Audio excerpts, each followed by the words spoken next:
แมมพวกสแมมยังไกลไปเลยเมาส์เวียโฮเมาส์เราโบดเมาส์นึกอะไรนึงต่างอ้อพวกยังขยมกรมการเงียต่างอ้อนี่มาโยสแมมพวกสแมมยังไกลไปเลยเมาส์เวียโฮเมาส์เราโบดเมาส์นึกอะไรนึงต่างอ้อยังต่อกรมยื้อยังมาปลายเคยมีสดาเอาตอนขึ้นมาดอ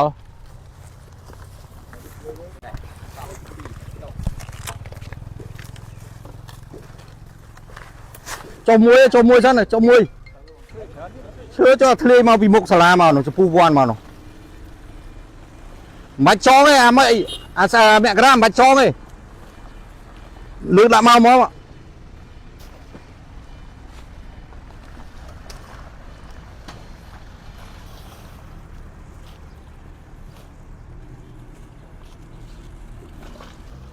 à nó việc co là việc tắc ọt hô nó khang khổ mà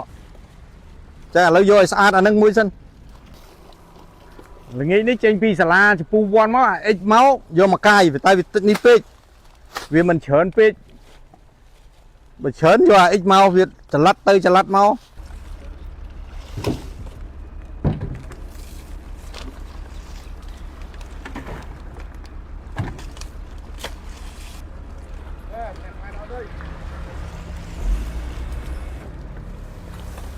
có màu đi không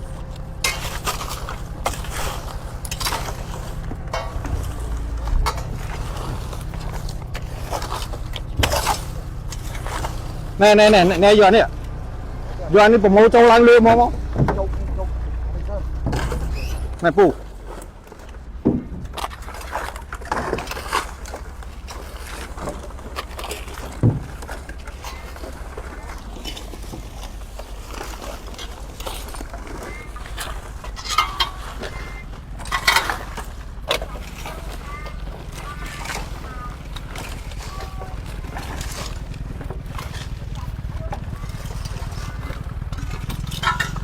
nào là o con chớn đấy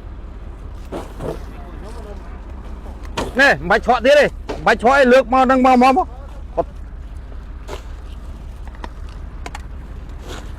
à nè giờ tắc cái con hộp anh đi tắc bong lấy tập phó là anh đi tắc mẹ đi tắc ngay nhà đi tắc sẹp pi cái đai người á nè ao nung muối đây tay cha chạ trâu mà vậy mà khởi tích tiết không ban lừa đi tạ châu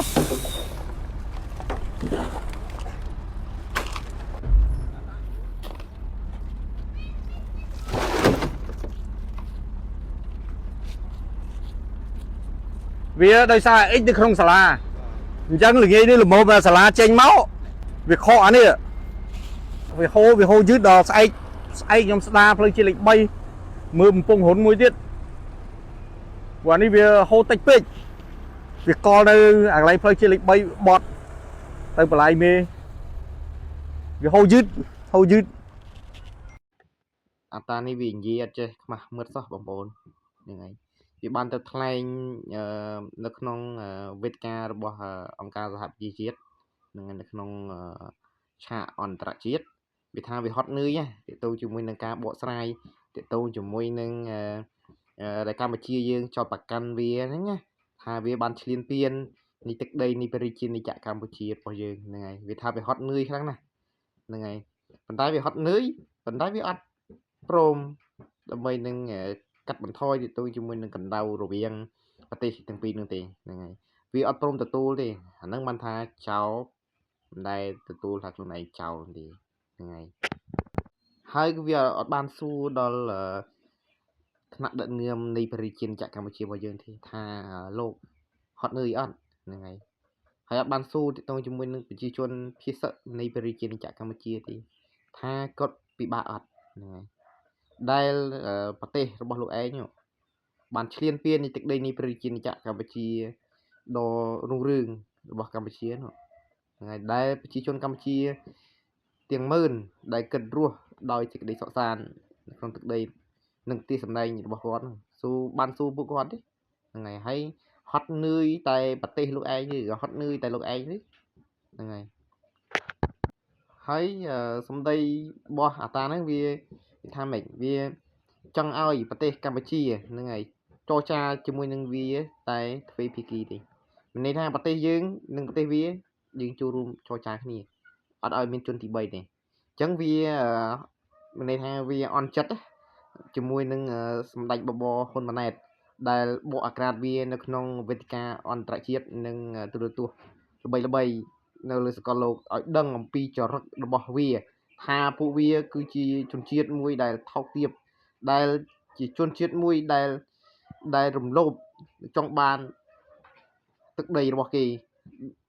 ដោយគ្មានការអៀនខ្មាស់សោះឡើយហ្នឹងហើយគ្រប់យ៉ាងទាំងអស់វាបានចោទប្រកាន់មកលើកងទ័ពនៃព្រះរាជាណាចក្រកម្ពុជារបស់យើងមិនថាភ្លើងឆេះព្រៃមិនថាជឿនមីនមិនថាអ្វីៗទាំងអស់គឺវានេះឯងជាអ្នកចោទប្រកាន់ទៅលើវរិយអន្តរនៃព្រះរាជាណាចក្រកម្ពុជាទាំងយើងរក្សាតែសុខសោះហេតុអ្វីវាមិនឲ្យយើងសុខហ្នឹងហើយតើអ្នកណាដែលជាអ្នករងគ្រោះពិតប្រាកដនៅលើទឹកដីរបស់ខ្លួនទាំងគេយកបលាលូសនិងទូកុងតឺន័រយកមកដាក់រឹបរយកន្លែងនៅលើទឹកដីរបស់យើងសួរតែយើងឈឺចាប់ហ្នឹងហើយបើប្រទេសម៉ាឡេស៊ីបានយកទីតងជាមួយនឹងទូកុងតឺន័រហើយនឹងបលាលូសដាក់ចូលនៅក្នុងទឹកដីថៃវិញតើថៃមានការឈឺចាប់តើថៃមានការព្រួយបារម្ភតើថៃមានការឆេះដុំឬអត់ចុះទឹកដីនៃព្រះរាជាណាចក្រកម្ពុជារបស់យើងដែលជាទឹកដីរបស់ខ្លួនឯងសោះហ្នឹងហើយពួកវាបានយកទូកុងតឺន័រហើយនឹងបលាលូសយកមកដាក់ចូលយ៉ាងជ្រៅនៅក្នុងទឹកដីរបស់យើងតើយើងមានការអន់ចិត្តតើយើងមានការព្រួយបារម្ភតើយើងមានការអត់ធ្មត់បែបណាទៀតឥឡូវនេះប៉ុន្តែយើងនៅតែជឿជាក់លើប្រមុខរដ្ឋាភិបាលនៃព្រះរាជាណាចក្រកម្ពុជាថាលោកនឹងមានវិធីសាស្ត្រលោកនឹងដោះស្រាយទាក់ទងជាមួយនឹងបញ្ហានានាហើយនឹងបានត្រឡប់មកវិញនៅក្នុងស្ថានភាពមួយដែលមានការបង្ហូរឈាមសោះឡើយហ្នឹងហើយបើសិនតែពួកថៃវានៅតែបន្តនៃការឈ្លានពានបន្តនៃការអុចអាលខ្ញុំគិតថាច្បាស់ជាមានជុំទី3ជាមិនខានឡើយហ្នឹងហើយខ្ញុំនៅតែអំពាវនាវដល់បងប្អូនប្រជាពលរដ្ឋទាំងអស់ឲ្យនៅតែចូលរួមទាក់ទងជាមួយនឹងការពិលិការបស់របរនិងសម្ភារៈរបស់ថៃគ្រប់ប្រភេទទាំងអស់ដើម្បីកុំឲ្យសេដ្ឋកិច្ចរបស់វាកាន់តែរីកចម្រើនហើយកុំឲ្យវាមានលទ្ធភាពដើម្បីនឹងទិញសម្ភារៈយោធាដើម្បីនឹងមកសម្លាប់ប្រជាជនយើងបន្តទៀតផងដែរសម្រាប់ថ្នាក់ដឹកនាំដែលនៅច្រកព្រំដែននីមួយៗសូមលោកពិនិត្យមើលទាក់ទងជាមួយនឹងការរត់ពន្ធគ្រប់ប្រភេទទាំងអស់កុំឲ្យចូលមកទឹកដីនៃព្រះរាជាណាចក្រ